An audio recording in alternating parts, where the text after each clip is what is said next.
আজকে তারেক রহমান ভাই রাজশাহী জেলার মধ্যে একটা জনসভার বক্তৃতা দিতে আসছিলেন। পুলিশের প্রটোকল দিয়ে তার দলের লোকজনদেরকে নিয়ে যখন মঞ্চে আসতেছিলেন, রাজশাহী বিশ্ববিদ্যালয়ে ভার্সিটির ছাত্ররা লাল কাগজ নিয়ে, লাল কার্ড নিয়ে সবাই লাইনের মধ্যে দাঁড়িয়ে গেছেন, তারেক রহমানকে লাল কার্ড দেখাচ্ছেন। সাংবাদিকেরা মন্তব্য করতেছেন, সাবেক রাষ্ট্রপতির সন্তান, সাবেক তিনবারের প্রধানমন্ত্রীর সন্তান তারেক রহমানকে রাজশাহী বিশ্ববিদ্যালয়ের ছাত্ররা কেন লাল কার্ড দেখাইলেন? এটা কি বুঝায়? আমার ভাইজান, আমার বন্ধুগণ, রাজনীতির খেলা হবে মাঠে ময়দানে, যুদ্ধ হবে ব্যালটের মাধ্যমে। কাউকে লাল কার্ড দিয়ে ছোট করা যাবে না, কাউকে বেজ্জত করা যাবে না, কাউকে হত্যা করা যাবে না, কাউকে মারা যাবে না, কারো মনে আঘাত দেওয়া যাবে না, কাউকে ধাক্কা দেওয়া যাবে না। তিনবারের সাবেক প্রধানমন্ত্রীর সুযোগ্য সন্তান তারেক রহমান 17 বছর পর বাংলার জমিনে আসছেন। ভাইজান, আমার বন্ধুগণ, আমার রাজনীতির ময়দানে তিনি অন্যতম একজন এখন রাহাবার বাংলাদেশ জাতীয়তাবাদী দল বিএনপির। একটু চিৎকার দিয়ে জোরে বলুন ঠিক না? তার বাবা মরহুম শহীদ জিয়াউর রহমান রাষ্ট্রপতি ছিলেন। ভালো মানুষ, মারহাবা কর। ভালো মানুষের ভালো কথা বলাই লাগে। তার বাবা এমন একজন রাষ্ট্রপতি ছিলেন যার হাতে বাংলার জমিনের নিম গাছের চারা এবং বাংলার জমিনের কিছু মাটি নিয়া পবিত্র মক্কা ভূমির পাশে আরাফার ময়দানে নিজের হাতে নিম গাছের চারা রাখছেন। এটা বাংলাদেশের স্মৃতি। একটু চিৎকার দিয়ে জোরে বলুন আল্লাহু আকবার। 3 বারের রাষ্ট্রনায়ক হওয়ার পরও বাংলাদেশের কোন আলেমদের বেজ্জতি তিনি করায় নাই। জোরে কোন ঠিক না? আল্লামা শহীদ মরহুম দেলোয়ার হোসেন সাইদি রহিমাহুল্লাহ, তার সাথেও ভালো সম্পর্ক ছিলেন। ভালো আলেমদের সাথে তার গুরুত্বপূর্ণ সম্পর্ক ছিলেন।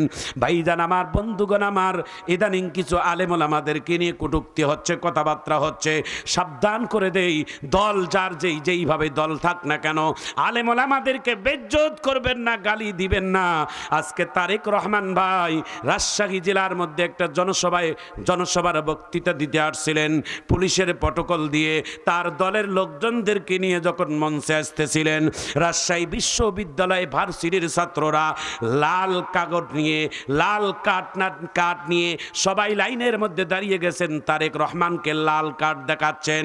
সাংবাদিকেরা মন্তব্য করতেছেন, সাবেক রাষ্ট্রপতির সন্তান, সাবেক তিনবারের প্রধানমন্ত্রীর সন্তান তারেক রহমানকে রাজশাহী বিশ্ববিদ্যালয়ের ছাত্ররা কেন লাল কার্ড দেখাইলেন? এটা কি বুঝায়?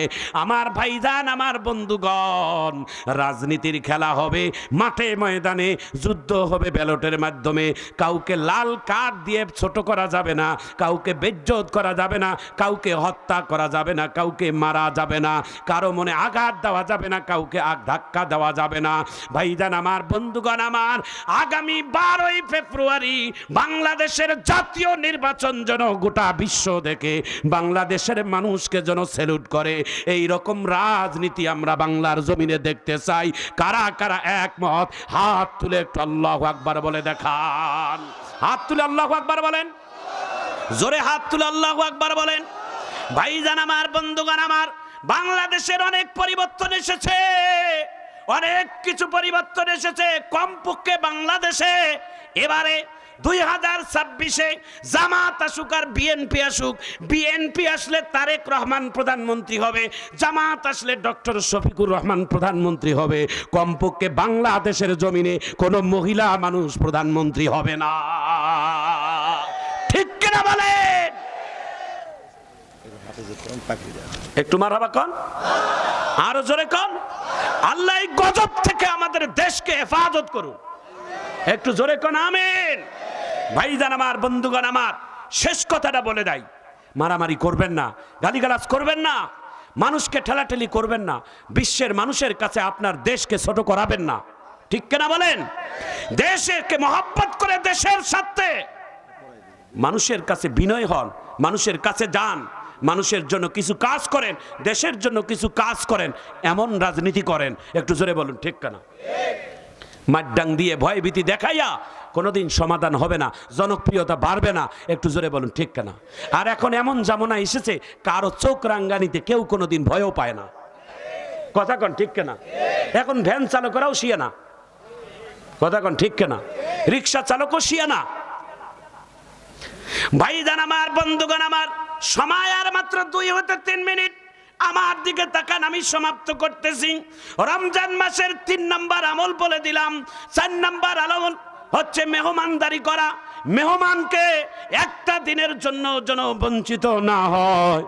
আমার পদ্মার আড়ালের মা ও বোনেরা, সময় থাকলে অনেক আলোচনা আরো করা যেত, যেহেতু লম্বা সময় পেয়েছি তারপরও বলি, আম্মা, মেহমান একবেলা খাইলে তোমার ভাতের ডেস্কি আপনার বাড়িতে কোনো অভাব হবে না, বরং আকাশের মালিক তোমার মধ্যে আল্লাহ বরকত দিবে। একটু চিৎকার দিয়ে জোরে বলুন ঠিক কিনা? হযরত আলীর ঘরের মধ্যে একটা মেহমান আসছিল। মেহমান হযরত আলী ফাতেমার ঘরে খাবার নাই। আলী না বুঝে মেহমান নিয়ে আসছে, ঘরের ভিতরে ঢুকে ডাক দিয়ে বলে, ফাতেমা, নবীর মেয়ে, তোমার ঘরে কোনো খাবার আছে না? তাহলে মেহমান নিয়ে আসলাম, কি হবে জানি না। সুবহানাল্লাহ বলে। হযরত আলী ডাক দিয়ে বলে, আল্লাহ, ঘরে খাবার নাই, মেহমান আনছি। এখন আমার বিবি বলে খাবার নাই, যায় নামাজ বিছাই আল্লাহর কাছে নামাজ পড়ে দোয়া করছে, আল্লাহ, আমার জন্য না হলেও, ফাতেমার জন্য না হলেও, আমার হাসাইন হুসাইনের জন্য না হলেও, আমার মেহমানের ইজ্জতে একটু খাবারের ব্যবস্থা করে দাও। এমন সময় দোয়া করতে দেরি, আর ওই দোয়ার মধ্যে হযরত ফাতেমা এসে স্বামীর সাথে হাত তুলতে দেরি করে নাই। একটু জোরে কোন আল্লাহু আকবার। এতক্ষণ ছিল আলীর হাত একটা, এখন হয়েছে ফাতেমার হাত। 2 জনের হাত শক্তি বেড়ে গেছে। যখন ফাতেমা বলছে আমিন, সঙ্গে সঙ্গে ইমাম হাসাইন হুসাইন ঘরের একটা কোণ থেকে 2 ভাই এসে মা বাবার সাথে হাত তুলছে।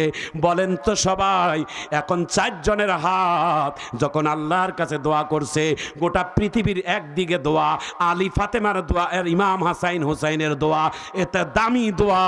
কারণ ইমাম হাসাইন হুসাইন হচ্ছে জান্নাতের যুবকদের সরদার, হযরত ফাতেমা হচ্ছেন সাইয়্যিদাতুন নিসাঈ আহলিল জান্নাহ, জান্নাতের মহিলাদের সরদার, আর হযরত আলী হচ্ছেন ইলমের শহর।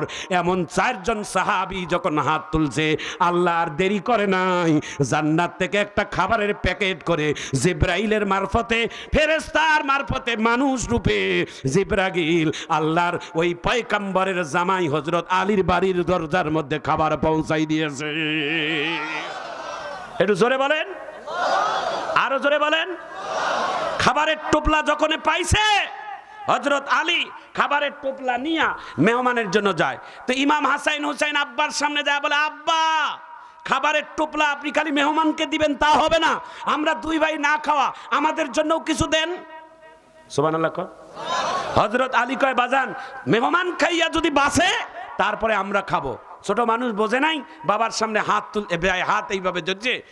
1 থাপ্পড় ইমাম হাসাইনের গালে, আর 1 থাপ্পড় ইমাম হুসাইনের গালে।